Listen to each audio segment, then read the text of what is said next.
Hello everyone, welcome to Unlock Science. Myself Anas Khan and I am a physics teacher. तो आज हम वापस मिले हैं अपने इस टारगेट 21 के मॉड्यूल को जिसमें हम मैकेनिक्स कवर कर रहे हैं। हमारे जो पिछले 2 लेक्चर गए हैं, अगर आप हमसे आज नए जुड़ रहे हैं, पहली बार आ रहे हैं या अगर आपके लेक्चर्स छूट गए हों आपके लिए, so in the first 2 lectures we covered about the basics of Newton's laws of motion. Force क्या होता है, मोमेंटम क्या होता है, इनर्शिया क्या होता है। हमने फर्स्ट लॉ पढ़ा, सेकेंड लॉ पढ़ा, थर्ड लॉ पढ़ा, मोमेंटम के बारे में पढ़ा, मोमेंटम कंजर्वेशन के बारे में पढ़ा हमने। तो ये हमने एक तरह से चैप्टर का जितना बेसिक्स था वो हम कवर कर चुके हैं। जो आज का वीडियो है, आज का वीडियो में ये नहीं कहूँ कि ये कोई टॉपिक है, मीन्स ये ऐसी चीज है जिसके बिना ये मैकेनिक्स अधूरी है। अगर आप ये नहीं सीख पाओगे तो मैकेनिक्स आप बिल्कुल भी नहीं कर पाओगे। So the topic which I am taking today is basically your free body diagrams, और आगे हम इनको हम FBD के नाम से भी रेफर करेंगे। So this topic is a very important topic, और अगर ये नहीं कर पाए तो मैकेनिक्स आप शायद ना ही कर पाओ आप ये। तो ये बहुत ही इंपॉर्टेंट टॉपिक है, FBD या फ्री बॉडी डायग्राम। क्या होता क्या है फ्री बॉडी डायग्राम? ये एक ऐसा डायग्राम है, it is a diagram which is used to relate और show forces acting on a body or a system in all possible directions. Means अगर आप किसी भी स्पेस में किसी बॉडी को, किसी सिस्टम को ऑब्जर्व कर रहे हो तो ये डायग्राम आपको ये हेल्प करता है, ये बताता है कि उस बॉडी पे, उस सिस्टम पे हर डायरेक्शन में क्या क्या फोर्सेस एक्ट कर रही हैं। So basically free body diagram helps you to analyse, ये आपको हेल्प करता है टू एनालाइज एनी सिस्टम की जो आप सिस्टम पढ़ रहे हो, देख रहे हो, समझ रहे हो, उसमें फोर्स कहाँ लग रही है, कैसे लग रही है। क्योंकि फोर्स एक वेक्टर क्वांटिटी है। 5 न्यूटन का फोर्स राइट पे लगाओ, 5 न्यूटन का फोर्स लेफ्ट में लगाओ, दोनों का इफेक्ट अलग अलग होगा क्योंकि दोनों की डायरेक्शंस अलग अलग हैं। इसीलिए फ्री बॉडी डायग्राम ये हमको मदद करता है पढ़ने में कि कोई बॉडी जो हम स्टडी कर रहे हैं उसमें फोर्स कहाँ कहाँ एक्ट कर रही होंगी। तो हम कल का एग्जांपल लेते हैं। जब हम कल Newton's third law of motion पढ़ रहे थे, हमने क्या देखा था कि ये एक ग्राउंड था और उस पर एक ब्लॉक रखा था मास m का। अगर मैं इस दोनों को एक सिस्टम मान लूं तो मुझे देखना कि इसमें फोर्सेस कौन कौन सी एक्ट कर रही थी। तो फोर्सेस अगर आपको कल याद हो, फोर्सेस कौन कौन सी एक्ट कर रही थी। एक तो अगर मैं इसको मास को ऐसे यहां मान लूं m करके, तो इसमें फोर्स कौन कौन सी, एक तो इसका वेट नीचे एक्ट कर रहा था, दैट वाज mg, और क्योंकि रेस्ट पे है, क्योंकि सिस्टम मेरा यहाँ पे क्या है, it is at rest. Rest का मतलब क्या होगा कि जो भी नेट फोर्स का सम होगा, जो भी फोर्सेस होंगी उनका सम 0 आएगा आपका। तो ब्लॉक का वेट क्या है, वो नीचे एक्ट कर रहा है, उसकी वैल्यू mg है। अब उसको वेट को कौन कोई बैलेंस करेगा, तो यहाँ पे एक फोर्स था that was known as normal reaction. अच्छा, कुछ किताबों में आपको ये r से भी लिखा दिखाई देगा। तो n was what equal to what, it was equal to mg आपका था। ऐसे ही मैं सिंपल सा एग्जांपल और लेता हूं कि मान लीजिए एक धागा है, इस धागे से एक बॉल हैंग कर रही है, मास m की बॉल हैंग कर रही है, और इसको आपने यहाँ पे होल्ड किया है, या आपने यहाँ पे इसको धागे को होल्ड किया है। तो यहाँ पे क्या है कि अगर मैं यहाँ पे इस धागे को यहाँ से काट दूं मैं, तो ये बॉल नीचे गिरेगी क्योंकि इसका वेट नीचे एक्ट कर रहा है। लेकिन मैंने इसको ऐसे होल्ड किया हुआ है। होल्ड किया है मतलब जो वेट नीचे लग रहा है उसकी टेंडेंसी क्या है, उसकी टेंडेंसी इस बॉल को नीचे ले जाने की है। लेकिन ये सिस्टम क्या है, ये थ्रेड और ये मास आपस में रेस्ट में है, मतलब जो वेट नीचे एक्ट कर रहा है उसको कोई ना कोई फोर्स ऊपर बैलेंस कर रहा होगा। तो अगर मैं इसी में एफबीडी की बात करूं तो इसका वेट क्या होगा, वेट इसका नीचे एक्ट कर रहा होगा और यहाँ पे एक रिएक्शन फोर्स होगा जो इसको बैलेंस कर रहा होगा। तो इस केस में जो आपका रिएक्शन फोर्स होता है उसको हम टेंशन फोर्स कहते हैं। मैंने ये दो एग्जाम्पल क्यों लिए, इसकी एक वजह थी यहाँ करने की। आप देखो यहाँ पे हमने यहाँ पे दो फोर्स पढ़े हैं, यहाँ पे दो रिएक्शन फोर्स पढ़ रहे हैं। और आप देखो इसको मैं एग्जाम्पल 1 नाम देता हूं, इसको हम एग्जाम्पल 2 नाम देते हैं। सो इन एग्जाम्पल 1 जो आपका रिएक्शन फोर्स है उसको क्या नाम दिया मैंने, उसको नाम दिया है नॉर्मल फोर्स। और एग्जाम्पल 2 में जो आपका रिएक्शन फोर्स है उसको हमने नाम दिया है टेंशन फोर्स। एक चीज मैं आपको बता दूं कि ये दोनों फोर्सेस आपकी, ये दोनों फोर्सेस जो हैं, ये दोनों फोर्सेस एक तरह के कांटेक्ट फोर्स हैं। क्यों? क्योंकि दोनों क्या हैं, दोनों जहां पे बॉडी इसे यहां पे मास ग्राउंड से यहां पे कांटेक्ट पे है तो हमेशा कांटेक्ट से दूर एक्ट कर रहा है। यहाँ पे थ्रेड बॉल से यहां कांटेक्ट में है तो इधर से ये आउटवर्ड नॉर्मल एक्ट कर रहा है। तो एक तो ये कांटेक्ट फोर्स है, दूसरा always act away from point of contact.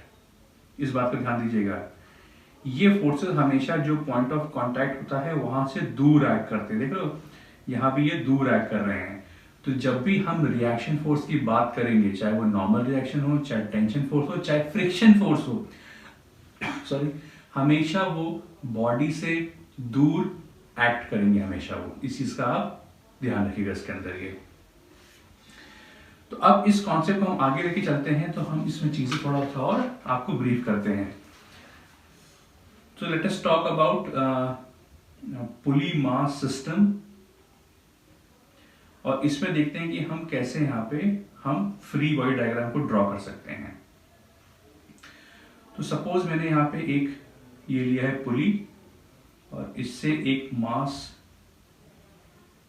M1 यहाँ हैंग कर रहा है और दूसरा मास M2 ये हैंग कर रहा है। आपका कंडीशन ये दिया है कि आपका जो M2 है it is more than M1 और ये हम अज्यूम करते हैं कि आफ्टर द रिलीज ये ए से नीचे आ रहा है तो ऑब्वियस सी बात है ये ए से ऊपर जाएगा। ऐसा क्यों हुआ? बिकॉज क्या है, both are connected by same string और थ्रेड और रोप। तो ऐसे मोशन को हम कहते हैं कनेक्टेड मोशन और कंस्ट्रेन्ड मोशन। क्योंकि आपका जो लेंथ का रोप है वो तो कांस्टेंट है, ये जो लेंथ की रोप है ये, सॉरी जो रोप की लेंथ है ये तो कांस्टेंट है। तो जैसे ये पॉइंट है तो ये पॉइंट जितना अमाउंट नीचे आएगा तो ये पॉइंट उतना अमाउंट आपका ऊपर जाएगा, because the rope of the length has to remain constant. अब हमको यहां पे बात करनी है फ्री बॉडी डायग्राम की। तो पहले हम सिर्फ M2 की बात करते हैं। Let us talk solely about M2। तो ये आपका M2 है। अब वर्टिकल मोशन हो रहा है, दैट मीन्स जो M2 का वेट होगा ये नीचे एक्ट करेगा और देखिए रोप इसके साथ यहां पे कांटेक्ट में है तो जो इसमें टेंशन फोर्स होगा वो रोप से दूर एक्ट करेगा।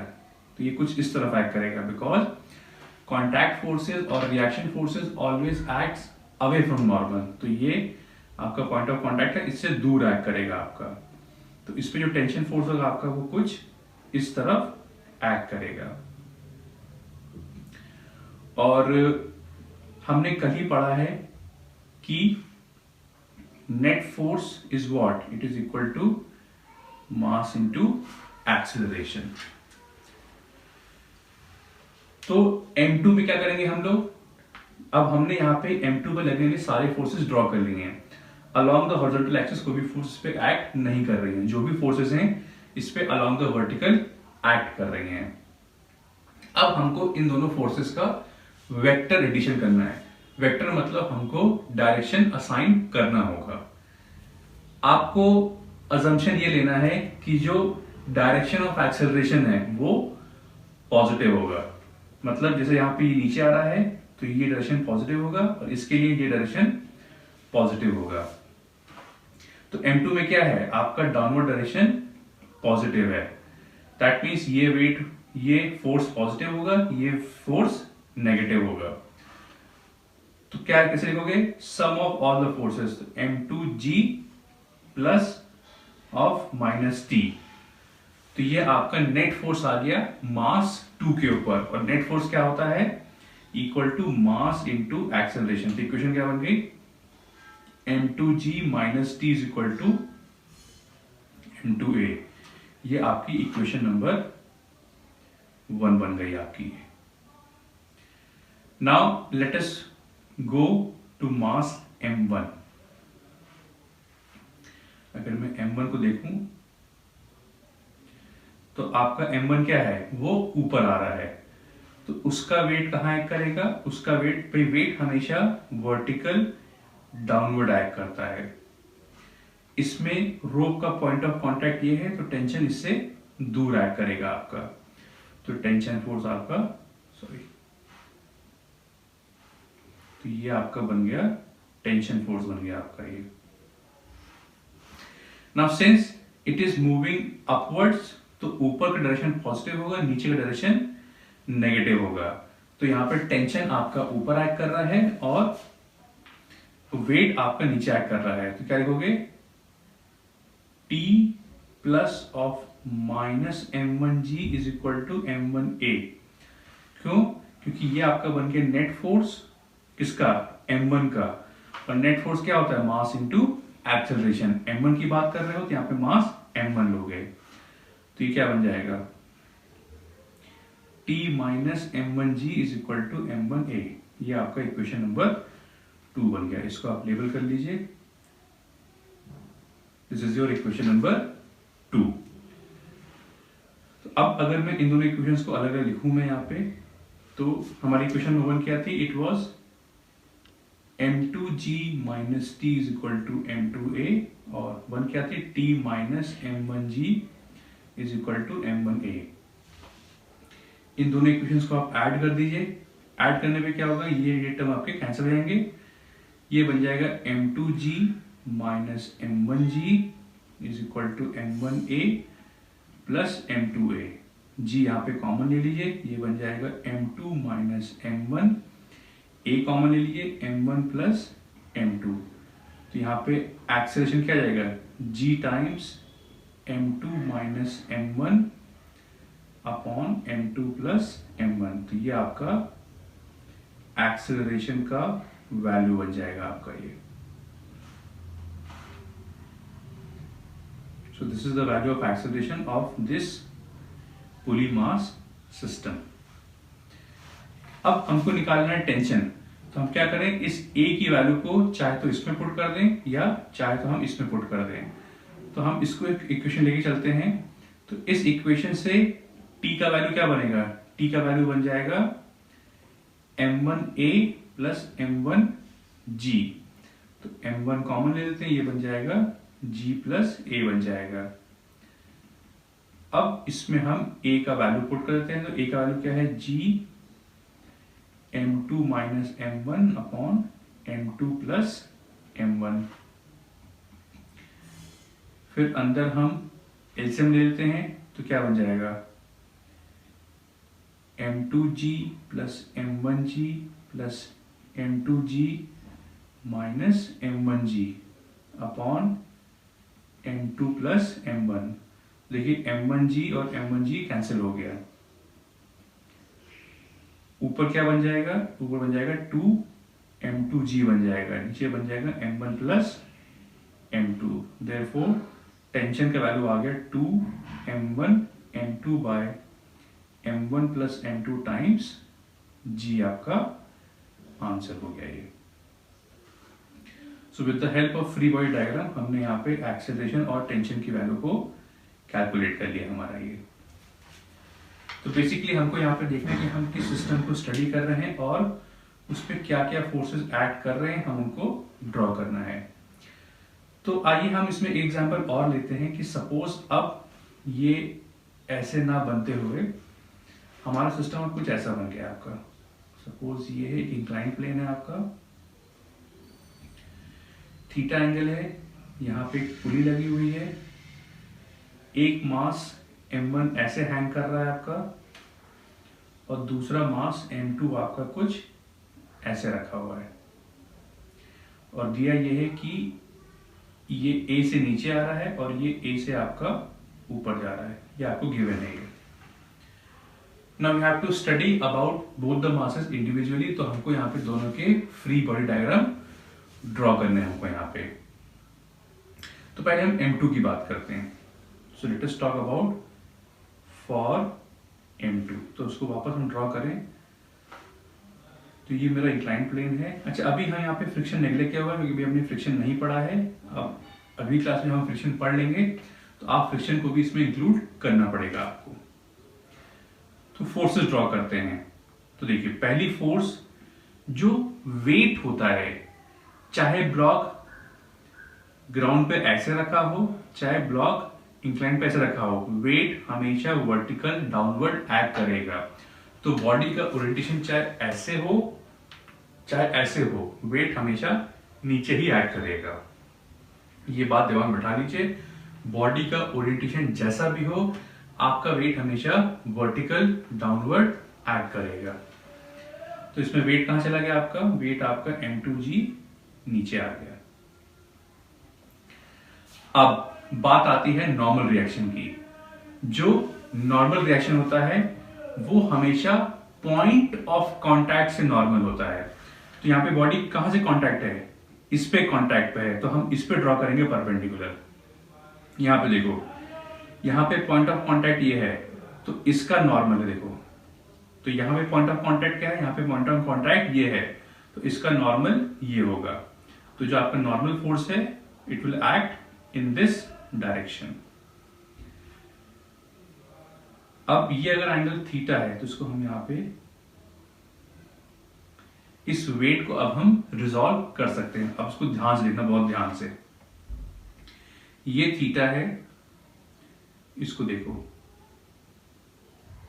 अगर ये थीटा है, ये 90 है, तो ये एंगल कितना होगा? ये एंगल 90 माइनस थीटा होगा आपका। ये देखो, ये थीटा है, ये 90 है, तो ये एंगल कितना होगा? 90 माइनस थीटा। फिर ये एंगल पूरा 90 है, ये 90 माइनस थीटा है, तो ये एंगल कितना होगा? थीटा होगा। फिर से देखो, ये थीटा है, ये 90 है, तो इस ट्राइंगल में ये एंगल 90 माइनस थीटा होगा। फिर ये 90 है, ये 90 माइनस थीटा है, तो ये बचा हुआ एंगल कितना होगा? थीटा होगा। तो अगर मैं इस एंगल को यहां पे मार्क करूं, दिस एंगल इज थीटा। अब एक चीज याद रखिए, जब कोई वेक्टर ए मैग्नीट्यूड का हॉरिजॉन्टल एंगल थीटा आता है, तो उसका जो ये कंपोनेंट होता है एंगल के साथ वाला, वो कॉस कंपोनेंट होता है, और जो इसका नॉर्मल होता है वो ए साइन थीटा होता है। तो यहां पे देखो, ये वेक्टर इससे एंगल थीटा आ रहा है, ये वेक्टर क्या है? mg है, तो ये क्या होगा? ये mg cos थीटा होगा आपका ये। So this component is m2g cos theta. तो ये कंपोनेंट क्या होगा? m2g sin theta. और क्या है? और देखिए, यहां पे रोप का कांटेक्ट है, तो कांटेक्ट से टेंशन फोर्स हमेशा दूर एक्ट करता है। तो टेंशन फोर्स क्या होगा? वो कुछ इस तरफ एक्ट करेगा आपका ये। नाउ यू कैन सी, हम यहां पे दो एक्सिस लेते हैं। हमने एक एक्सिस ये लिया, एक एक्सिस हमने ये ले लिया। तो चाहो तो इसको हम यहां पे मान लें कि let this axis be x axis and this is be your y axis. ये हमने इसमें कोऑर्डिनेट सिस्टम अटैच कर दिया हमने यहां पे। Now see along x axis आपकी बॉडी क्या है, ऊपर एक्सेलरेट कर रही है, मतलब इस डायरेक्शन के अलोंग आपका नेट फोर्स एक्ट कर रहा है। ऊपर एक्सेलरेट कर रही है मतलब ये फोर्स पॉजिटिव है, ये फोर्स नेगेटिव है। क्या लिखोगे आप, T plus of minus m2g sine theta is equal to m2a। और अलोंग दिस एक्सिस यहां पे कोई भी मूवमेंट नहीं हो रहा है, that means along y axis we can write normal reaction has balanced out the cos component of the force, क्योंकि along the x axis आपका जो net force है वो 0 है आपका। Now let us move on to mass m1। Now for m1 आप देखो ये रहा आपका m1 मास, ये रहा आपका। अब क्या है, इसका वेट नीचे है m1g, यहां पे पॉइंट ऑफ कांटेक्ट और टेंशन आपका ऊपर आया कर रहा होगा। एक्सेलरेट नीचे कर रहा है, that means m1g is positive and tension is negative. ये आपका नेट फोर्स बन गया, और नेट फोर्स क्या होता है, मास इनटू एक्सेलरेशन। तो इक्वेशन क्या हो जाएगी,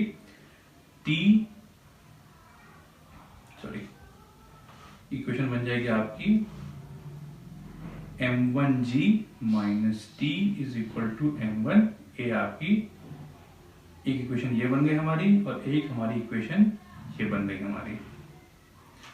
तो अगर हम इन दोनों को सॉल्व करने की कोशिश करें तो हमको टेंशन और एक्सेलरेशन मिल जाएगा।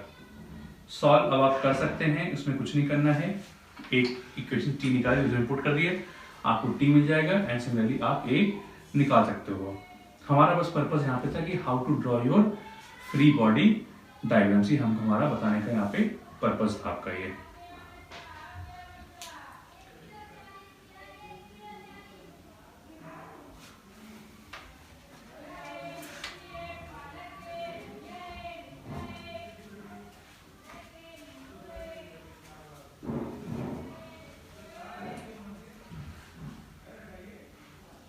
अब इसमें अगर हम एक केस और लेना चाहें तो हम ये भी कर सकते हैं कि सपोज हम कुछ ऐसा ले लें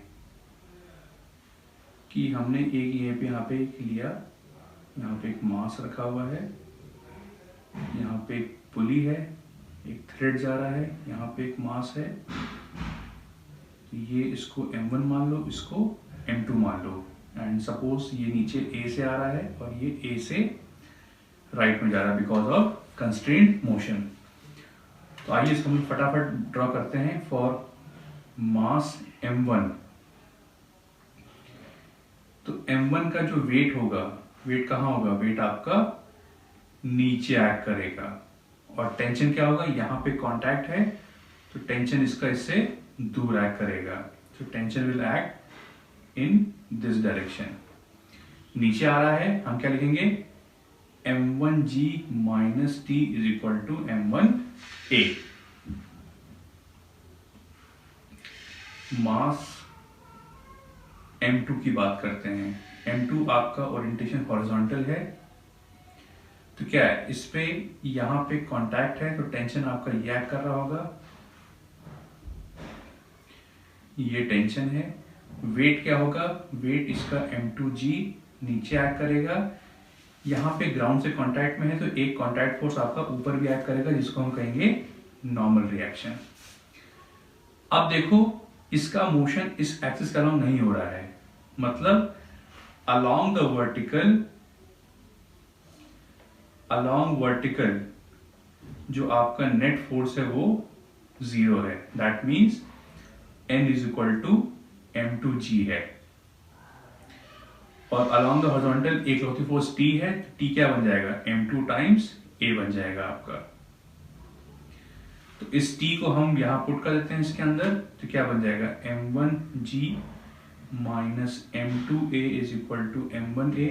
तो क्या बन जाएगा, m1g is equal to m1 plus m2a। So a will be equal to what, m2g upon m1 plus m2। तो ये आपकी एक्सेलरेशन की वैल्यू आ गई आपकी। ये उसको नोट कर लो इसको, और इसी एक्सेलरेशन को वापस t में पुट कर दो, इसको वापस यहाँ पुट कर दो, तो t क्या बन जाएगा आपका, यहाँ पे सॉरी ये आपका m1 है आपका, इसको सही कर लो एक मिनट। आपका a का वैल्यू जो है वो m1g upon m1 plus m2 है। ये आपकी a की वैल्यू है आपकी है। तो t में पुट करो क्या बन जाएगा, m1 m2 g upon m1 plus m2। ये आपकी टेंशन की वैल्यू आ गई।